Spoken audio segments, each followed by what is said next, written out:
A crowded Manhattan courtroom holds its breath as grainy body cam clips flicker on a screen. These are the moments that could decide the future of a young man accused of assassination. On trial is not only evidence, but how far police can go when fear collides with the Constitution. Hey, I am Tim B, and tonight we are unpacking the Luigi Mangione case and the missing 11 minutes. Quick warning before we dive in, this episode involves real-world violence and a high-profile killing. We will not show anything graphic, but please take care of yourself while watching. In December of 2024, New York woke up to news that felt unreal. UnitedHealthCare chief executive Brian Thompson had been shot on a midtown sidewalk before dawn. He had flown in for an investor meeting, kissed his family goodbye, and walked toward his hotel. According to investigators, a masked figure waited across the street, watching him approach. The person crossed, raised a handgun fitted with a suppressor, and opened fire in near silence. Security cameras captured the ambush and the panicked scramble of early morning pedestrians. By the time officers arrived, Brian Thompson could not be saved. Whoever pulled that trigger, investigators believed, had planned this attack with chilling care. Within days, attention turned to a 20-something man from Maryland named Luigi Mangione. Prosecutors say he traveled to New York, stalked the chief executive, and carried out a targeted killing. But legally, all of that is still alleged. Mangione has pleaded not guilty to state and federal murder and terrorism-related charges. He is presumed innocent unless a jury decides otherwise. The story we are looking at tonight is not the trial itself, but a fight over what evidence a jury can even see. Because almost everything in this case flows from what happened 5 days after the shooting. He carried a backpack, wore a mask, and used a name that was not his own, police say. A manager thought he looked like the suspect from New York and called 911. Officers responded, body cameras rolling, to check out the tip. On video, they asked the seated man to lower his mask and show identification. He reportedly gives a different name and a birth date that does not match later records. At first, this looks like a routine forgery or fake identification stop, nothing more.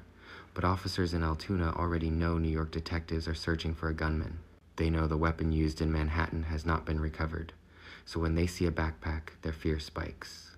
In court, one officer later testifies that he worried about a bomb or another hidden weapon. They pat the man down and eventually take him outside and into custody, camera still rolling. Then comes the moment that is now at the center of a national debate. Without a warrant, they open the backpack and start searching through the contents. Inside, officers say they find ammunition, a loaded magazine, and clothing that looks familiar from the New York footage. Later searches would recover a handgun, a suppressor, maps, and notebooks prosecutors describe as manifesto-like.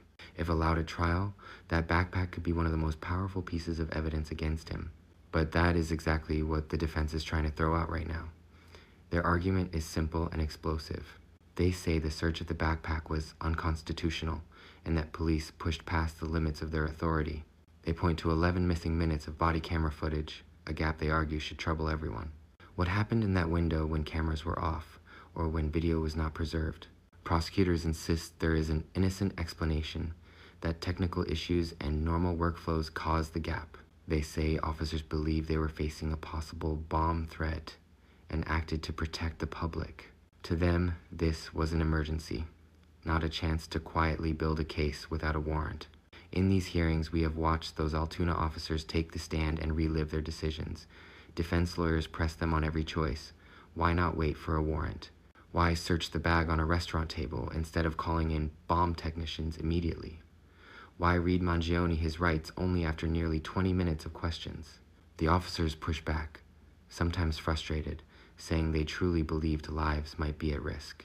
One testified that when he saw bullets in the bag, he thought, it is him, 100%. The judge now has to decide if that fear justifies how far they went. Meanwhile, every day of testimony reveals more about how prosecutors say this crime was planned. Jurors have not heard it yet, but the public has seen evidence, photos of note cards and maps. One alleged to-do list includes notes about changing appearance and avoiding cameras. There are sketches of Pittsburgh routes, references to healthcare companies, and handwritten slogans. Prosecutors say a notebook found with Mangione rails against the health insurance industry. They say bullets at the scene were etched with phrases pointing to books about denial of care. To them, this is evidence of political motive, even terrorism. But outside the courthouse, a very different narrative has taken hold for some people. Small but passionate groups line up early, wearing themed hats and holding hand-painted banners. Signs praise Mangione as a symbol of healthcare justice and accuse insurers of killing for profit.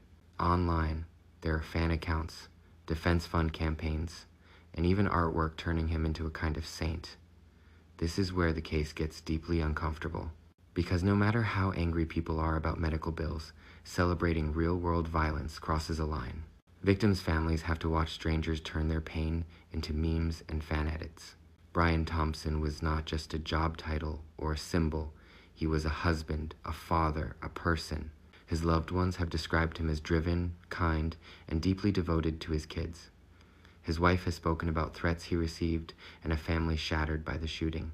It is possible to criticize the healthcare system without cheering for somebody to die over it. At the same time, this hearing forces us to confront how we police people we fear. If the judge decides the backpack search went too far, huge parts of the case could vanish. The gun, the ammunition, the notebooks, even some of Mangione's statements might be suppressed. Jurors might never hear about them, even if they are factually accurate and damning. That is not a loophole. That is the point of constitutional protections. They are meant to keep the government from cutting corners when freedom or even life is on the line. On the other hand, if the judge rules that officers acted reasonably in an emergency, the jury will see it all. They will have to weigh those items alongside surveillance video and other forensic evidence. Motions like this shape trials long before opening statements, and most people never see that part. That is what makes this hearing so unusual, because it is playing out like a mini trial on national television and across social media. Talk shows weigh in on the missing minutes and criticize Mangione's online fans. Commentators argue about whether calling him a folk hero is just edgy or actively dangerous. Some fear that framing an alleged assassin as a protester could inspire copycats. Others worry that if police are not checked in high-profile cases, abuses will spread quietly. So, where does that leave us tonight? We are watching two powerful ideas crash into each other in one fluorescent courtroom. The first is justice for a man who was killed walking to work, and for a family who lost him. The second is the belief that even the most hated defendant still has rights that have to mean something. If the state can cut corners on him, it can cut corners on anyone.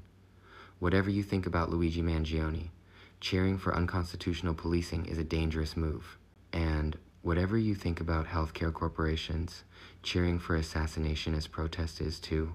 The hard part is holding both thoughts at once. We can demand accountability for Brian Thompson's death without turning his accused killer into a mascot. We can demand strong civil liberties without pretending there was no victim at all. In the next months, this judge will rule on the backpack, the body camera footage, and Mangione's statements. After that, if this case goes to trial, 12 jurors will get what we do not have yet. They will sit through every piece of evidence, every witness, every cross-examination. They will decide whether the prosecution has proved beyond a reasonable doubt that Mangione is guilty. Until then, he remains an accused man, not a martyr and not a monster. And Brian Thompson remains a victim whose life mattered far beyond headlines and stock prices. I would love to hear what you think about this one in the comments, respectfully. Should the backpack evidence come in, or did police go too far in Altoona? If you found this breakdown helpful, consider subscribing to True Crime Animator Studio. Thank you for spending this time with me, and please stay safe out there.